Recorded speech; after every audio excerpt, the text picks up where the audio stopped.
iyadoo ay xiisado colaadeed u dhaxayso laba beelood oo walaalo ah oo degmada Towfiiq iyo Afar Waaqo ee gobolka Mudug ayaa waxaa si kulul uga hadlay colaadaasi qaar ka mid ah xildhibaanada ka tirsan baarlamaanka Jamhuuriyadda Federaalka Soomaaliya waxa ayna ku baaqeen in si degdeg ah loo joojiyo colaadani soo cusboonaatay degmada Towfiiq iyo Afar Waaqo ee gobolka Mudug. waa kuwana qaar ka mid ah xildhibaanada golaha shacabka oo ka soo kala jeeda deegaanada Galmudug iyo Puntland oo si wada jir ah baaq nabadeed ugu dirayo beelaha walaalaha ay ku dagaalamayo gobolka Mudug. waxaa maantay golaha shacabka xildhibaanada halkan taagan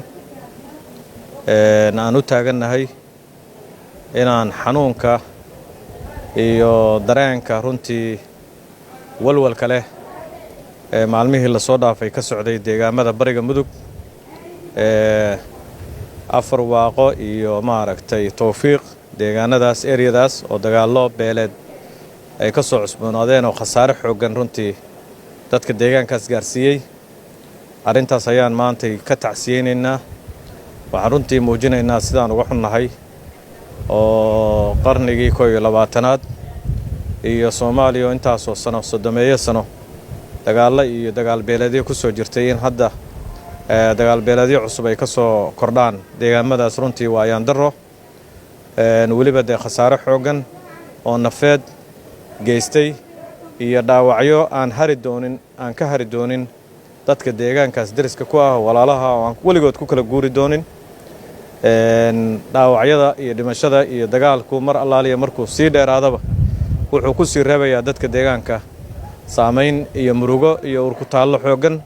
marka waxaan ugu baaqaynaa waxgaradka iyo maamulada waxgaradka labada beelood, waxgaradka gobolka Mudug ku nool oo dariska la ah beelahaas iyo labada maamul ay ka kala tirsan yihiin deegaamadaasi iyo dawladda federaalka ahiba in lagu bixiyo xoog badan badbaadinta naf Soomaaliyeed oo maaragtay dagaaladaasi ay galaafanayaan. waxaana leenahay walaalayaalow dagaalkaasi hal la joojiyo.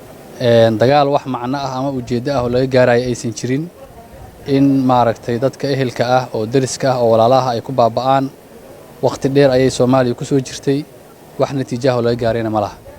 waxaan ku baaqaynaa in dagaalkaas la joojiyo oo si degdeg ah loo joojiyo oo muxuu ahaayeeto qolo kastaaba doorka ay ku lahayd hadday tahay maamul goboleedyada sida Puntland iyo Galmudug ay doorkooda ka qaataan. inna lillahi wa inna ilayhi raaji'uun. waxaan halkan tacsi tiiraanyeel uga direynaa dhammaan dadkii Soomaaliyeed ee dhalinyarada ahaa ee ku geeriyooday dagaalkii ka soo cusboonaaday Afar Waaqo iyo degmada Towfiiq.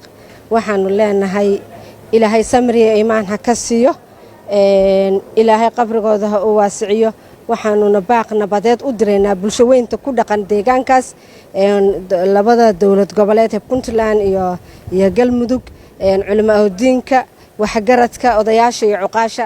waxaanu leenahay waa in halkaa la geeyaa gurmad ku salaysan nabadeen arrintaasna aslaax laga sameeyaa.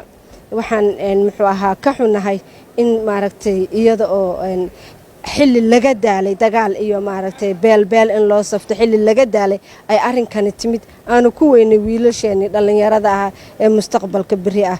waxaan mar labaad iyo mar saddexaadba baaq u dirayaa bulsho weynta ku dhaqan deegaanadaasaytii degmada Jariiban hoos imaada Puntland.